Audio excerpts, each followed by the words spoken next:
Hello, hello, hello, and welcome to Vengeful Bakery. And let me tell you what, today is a big day. I know we don't publish these the same day that they're recorded, which makes us a little bit asynchronous for you. I believe this video is probably going to come out end of February, maybe early March. But the day of this recording is the day that our first Vengeful Bakery video went live. It was Anomaly 2. I think it's, my lips don't actually sync up with the sound in that video quite as well. But, it was good enough. Passed our minimum standards. Our scrutinous standards department gave it a pass. But anyway, you're welcome to pause this video to go get a celebratory drink, dear viewer. Here's mine. I don't drink alcohol, so this is peach nectar. And cheers to you, individual viewer watching this right now. You made this possible. I guess. I mean, arguably we would have done it anyway, but, I'm really glad you're here. That's the point. One other thing that's worth celebrating right here, check out my new splash screen. These are put together by Claire of Despair, and she has done all the artwork for the channel. I think she does great work. Anyway, today we're looking at Banished. Banished is a city building game. It's fantasy, except it's not really fantasy. It's more just oldie times. There's no magic in it. I was introduced to it by my brother, who's really into these simulation type games. There's no violence. You just build a city and take care of the people in it. I have spent 8 hours on this game, and then I kind of gave up because it turned out I was awful at it. Let's see if I can break the pattern today here. So, without further ado, here is Banished. Now, we actually are going to be playing through the tutorial because I think it might be a disaster if I try to get into this heavy simulation game. Again, when I don't remember anything about it, really. Welcome, Banished. In this game, you control a group of exiled travelers who decide to restart their lives in new land. You have to help them survive. Anytime during the tutorial, you can use that to get to the menu. Okay, camera controls. Whee! Gotcha. Okay. Rotate, Q and E, gotcha. Zoom the camera, insert and delete, mouse wheel. I just instinctively went for the mouse wheel, worked fine. Pitch the camera, page up, page down. I don't care. Keyboard keys, configurable, yeah. Now you're familiar with movement controls. We need shelter, food, and a way to keep warm in the winter. Which is, yeah, I mean, everyone needs to worry about that. I just don't, because I got electricity in the house. This home means that they don't have a place to live. Okay, so we're going to go ahead and open this up. Build a wooden house. Build it right there, just like you told us. Got a footprint, so they're going to clear away those trees. Cut down trees, remove rocks. Oh, using this. Okay. I thought they were going to do it automatically, but we got this. Oh, they want us to do this highlighted area. So this is going to gather those rocks and trees and let us use them to not only use that space, but also build things. Okay. When they're busy, you can place stockpile where the city to store logs. Okay, so we can do that. Stockpile, right there. You got it, game. I'll move the harvested trees. Okay. Some jobs require specialized workers. Builders. Okay, get that up. So we need to assign specific builders to get that house built. There we go. Okay, and then we rotate with T or R. So we've got that going on. We want to have houses for everybody. Okay, and then we're going to go ahead and speed this game up so that we can get this all done. So here's the thing about violence in video games. I don't know if this is still a hot topic for anyone. I know it sure was when I was younger. But, Banished, right? It doesn't have violence. You're not competing with anyone in any meaningful sense. There's no multiplayer. And nobody dies except through your own inept handling of events. And, oops, sorry about that. And, so... the thing about violence in video games is it's a really easy way to instantly raise the stakes, right? Because what could be a bigger consequence than death? Although here's the thing with most video games, Banished being a somewhat ironic exception to this rule, is those stakes are completely removed by the fact that when you die, it's like, oh, no problem, Bob. Just start on over where you were a minute ago. Great, you've built houses for all the townsfolk. That may have seemed like a lot of work for a few houses, but now you know how to build anything. Build any structure, place a building footprint. Citizens will clear the area and collect enough resources to build the structure. As long as the citizens sign up builders, they'll take care of the rest. They're gonna need food. Okay. Since town's near a river, easiest way to get food is a fishing dock. You got it. Okay, I guess we want that place there. Okay, so we need to assign fishermen. That makes sense. 4 fishermen. Workers I assigned don't have a place to work. That makes sense. I don't know if I want to code that way, but it seems useful. Oh, I tried to click there to get the game speed up. But no! It's teaching me about this thing now. And I think you get to this weird place with death in video games because we raise the stakes by having a character die, but then completely remove those stakes. Build roads, they'll move faster as they move from place to place. Okay. Select the dirt road. You got it.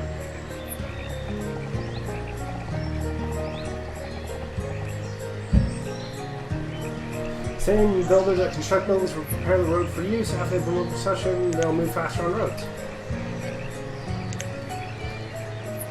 Okay, overview building. Button. You can see the amount of stored construction, food, firewood, and average health, as well as current weather. That's good to know. There's a storage barn that holds more. Okay, so we need a storage barn to hold our materials. We use R and T to rotate that thing. Okay, aren't enough logs up. Have to cut down more trees, obviously. Okay, we'll cut down all these here trees. They need a way to stay warm in the winter, so we need logs for firewood. So we need a woodcutter. Okay, and then if they're in danger of freezing to death, I'll have a snowflake appear above their head. Okay, we'll move that on. And so, what I think the answer is honestly, I would just solve the whole problem of violence in media. It seems like a good way to go about it is have consequences. Like, I think it's unlikely, and I remain unconvinced that somebody plays Bioshock and then runs out and kills all their friends. Bioshock being the sole cause of this, or even desensitizing them to a meaningful degree. But then you get games that make me really upset, like that game Hatred, where it's like, I'm gonna kill people for no reason, and the whole game is built around trying to be an edgelord. And, it doesn't really work for me. So, I said I was going to solve the problem of violence in video games, and now I will. You can go ahead and put violence into your video games, but if you're putting violence in there just to be edgy, you suck at making games, and I suggest you hone your skills a little bit. Solved it! Solved it!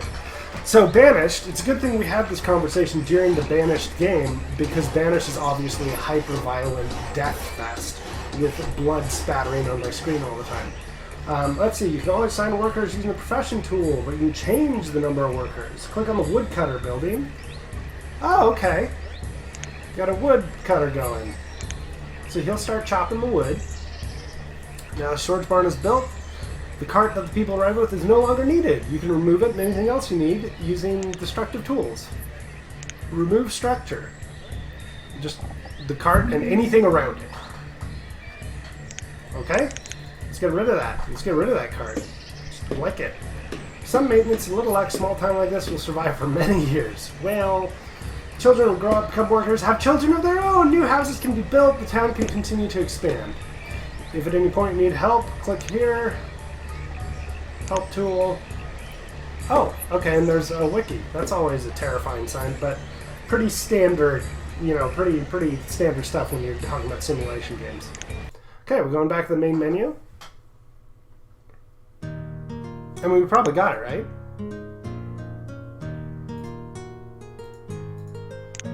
We better, let's be safe. And honestly, I think this is a pretty good way to introduce the game instead of my bumbling around like a fool. As it grows, add specialized buildings, help make survival easier. Okay, we need a blacksmith. Upgrade our tools. Tailor. Hope the tailor is swift. quick. I hope the tailor's quick at doing their job. Don't worry about it. Don't even worry about it. Don't even worry about it. Don't even worry about my celebrity crushes. None of your business. Okay, I don't even know what I placed because I was so busy defending my own honor here. Turn up the blacksmith, tailor, and it was a herbalist, or an herbalist if you want. Forester? I guess that's someone who's going to cut down trees. 3 foresters. You got it, tutorial. I really should have been paying attention to this. But, okay, just need enough time here. The other issue with having been shown this game by my brother is that he's excessively good at simulation games.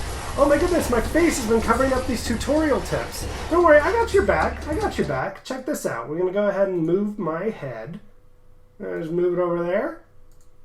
And move it on down there. Cool. And now you can read the tutorial tips with me. You lucky guy. Or gal. I'm not going to judge you.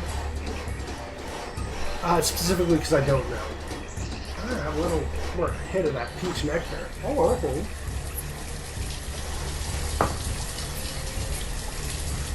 Okay, so if they break their tools, I'll ask for more. Okay, so the blacksmith has no inventory for making tools. He has nothing to put together these tools. Enable and disable working location by toggling there. Ooh, okay, so later on when we get coal, we can build steel tools. Interesting. Tailor building, do its details. They need clothes to stay warm, that kind of makes sense. Leather or wool. Okay. Run out, they'll complain about it. Herbalist isn't yet complete, so we're going to go ahead and move time forward.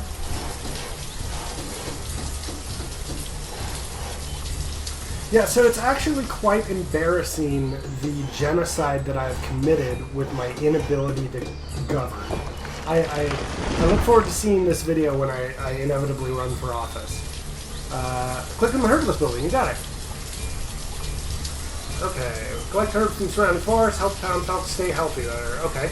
The yellow circle in the ground around the building shows the area that they will search for herbs. Citizens need a variety of foods, such as meat, vegetables, fruits, and grains. If they're not healthy, they're more prone to disease. Except for the vegan townsfolk, but they will identify themselves for you. You don't have to worry about that. They take care of it themselves. Okay, a lot of stuff about herbs. Click on the forester lodge. You got it. Rather than constantly clearing trees to produce firewood, they will manage the forest. Yellow circle is their range. Makes sense. You can enable and disable cutting and planting trees. So we're actually being responsible with the environment in the building of our settlement. That makes me pretty happy. Okay, they'll remove rocks, it said. Cool. Alright. So we got it. We gotta have your tailor building clothes, your blacksmith building tools, your herbalist building medicine and food, I guess, and the forester building the forest. Food production. All right, here we go. We're gonna produce some food like a couple of champions. Hunting, fishing, gathering, use harvest food. Gotcha. Go down here. We're gonna go ahead and build a pasture. You got it. Lots and lots of cows. Place other buildings, a hunting cabin. Okay, that makes sense. Gatherer's hut. Okay, for the salad. Makes sense. And then we want a crop field. This is what I remember. I remember always putting these right in the middle of my town. There's a second orchard for the menu. Okay, orchards also make sense. Gotta get some fruit to our people here. Disabled. Okay. First you have to select type of seed to plant and acquire more seed types by trading with merchants. That was the next tutorial. Select one of the crop types using the seed button and then selecting seed from the drop down. So corn it is. We need 3 farmers. I'm down with that. In spring, workers will plant seeds. In autumn, they'll harvest. You can have an early harvest when you're panicking, which I remember panicking quite a bit when I was playing this, because again, I'm just awful at this game. After planting, yield meter will show how close. Sure. Enable or enable work at the crop field by toggling the work button. So you give everyone a day off. Orchard will be disabled till you pick a tree type.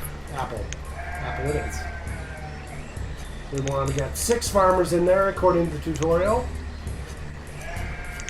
Same thing with harvesting going on. We can also cut it down. Okay. We can use our orchard for wood. That's simulation gaming for you. So let's pass by clicking on it. We want sheep. Sounds good. I'm starting to get it. 2 workers. So we can empty out the pasture. Just kick out all the sheep. We want to split the horde in order to increase the number of animals. I'm not sure. Did I say herd or horde? So either one kind of works for what we're talking about, and horde is funnier. So can we retroactively assume I said horde of sheep? We've got to hoard the sheep. I'm a shep hoarder. If there are too many animals in pasture, the herdsman will slaughter them for space. I mean meat. Okay, I mean that makes sense. You want to use them for meat. That makes sense, even though that was kind of an Orwellian way to bring that up. In addition to providing meat, hunting deer can provide leather. Gotcha. Work. Yes. Okay, and then it will control the maximum amount of food to produce. So I guess if you have too much food, you don't want more food? I wonder if food spoils. I don't remember anything about food spoiling or why in the world you wouldn't want your food max to be all the food. Unless you wanted to artificially increase the difficulty. Check out what's going on with the gatherer's hut. If there's forest nearby, they'll be good at food production. Makes sense. Fishing hut. So click on the production button to view resources produced. Now, this is a real deal, man.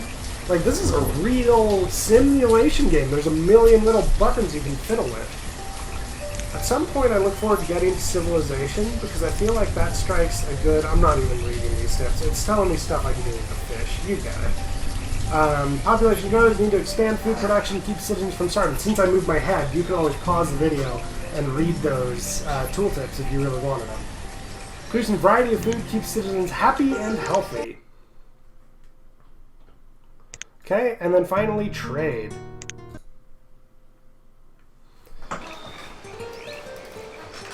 You notice people accuse the Star Wars prequels of having too many trade negotiations in them, when in fact they don't have that many trade negotiations in them, and it's mostly a movie about people hitting each other with lightsabers and lasers. I mean, look, I've got problems with the prequels. You know I do. You know I'm on your side, Internet. But let's go ahead and get mad at them for things they actually do instead of things we pretend they did in retrospect. I'll drink to that. Too much sugar, man. If you ever decide to record a YouTube channel where you're streaming into a webcam, may I recommend you stay away from sugary drinks, except when you're celebrating special occasions. Trading post needs to be built on a river or on a lake, okay? Merchants won't be able to get their boats there if it's not on the lake. Makes sense. We don't have a crane or anything. Before you can trade with a merchant, you need to stock the trading post with goods you wish to sell. Yep, okay. So we're going to put hide coats. This has more tools and coats than it needs. You will stock with those. 100. Okay. 120. Get rid of those. So we need workers to move those. Okay, 4 workers. I remember this part of the game, and I remember finding it baffling because I was so bad at this game that I never had excess of anything. I was dealing with this apocalyptic world where my poor people were starving and freezing to death with such frequency and regularity that the idea of trading or excess made no sense to me. Now that you have some inventory to trade, click on the Trade tab to interact with the merchant. What I'm saying is I am now officially announcing my campaign to run for mayor of the town. And I promise that if this is anything like it is being the mayor of the town, everyone will die. Everyone. A particular merchant selling chickens. Cool. I want to buy his chickens. Increase number of chickens to 6. Okay. 6 chickens. Increase number of iron tools and high coats trade until the total is enough to match the cost of chickens. So we have a universally regulated cost of what things are worth. I wonder if that's actually accurate to period. I can't imagine so. I imagine you want to get someone who's like a decent negotiator in there. And oh, that'd be cool if you could like level up a character to be a good negotiator. That would be kind of simulation-y, right? Okay, since we make trade, they'll start refilling trading post inventory. Let's purchase. So we can... Okay. Set maximum amount of items purchased in several categories. Okay, I got you. A random assortment of goods. Okay. So yeah, you get to tweak, you get to automate the trade system. Listen, that was actually almost exactly 15 minutes. And that was a tutorial of the Banished. I hope that gave you a pretty good idea. I didn't show you any of the actual city building aspects of the game so much. But let's talk about it a little bit. So, Banished is, it's a simulation game. It embraces that. There's a high level of complexity and ability to fiddle with all the little options in the game. And I remember, although I feel like I've been pretty open with you about my skill level at this game, and probably games like it. Later on, we'll look at City Skylines, which I haven't spent as much time with, but I'm sure I'll be equally a disaster at. Although this was just tutorials, I didn't have as many opportunities to be a disaster. There's no one trying to actively kill me in the tutorials, so I didn't have the opportunity to die for you. But in terms of this game being what it wants to be, which is a medium to heavyweight simulation of building, I don't know the name of this era, but an old-timey town when everything's made out of the, and you're keeping it warm with firewood.